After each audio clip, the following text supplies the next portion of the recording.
Oj, oj, inte upp i slottet. Man får aldrig passa upp i slottet.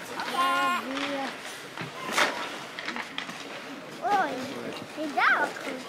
Han gjorde det där.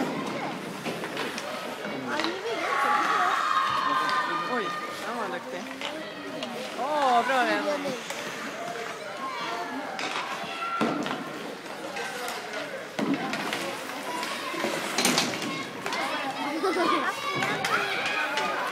Öppen kasse. Oj. Han gjorde målgest där lite tidigt. Jag fick den där Danny. Jag får väl jag be honom.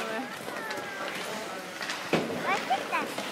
Oj, det var de landade. Nej, du fick den. Man får inte tacklas eller? Nej. Varför skulle man hoppa? Det är hockey. Kolla där, kör han över sargen. Ja, men det här är i alla fall... De är i alla fall lite mer skydd än vad vi har.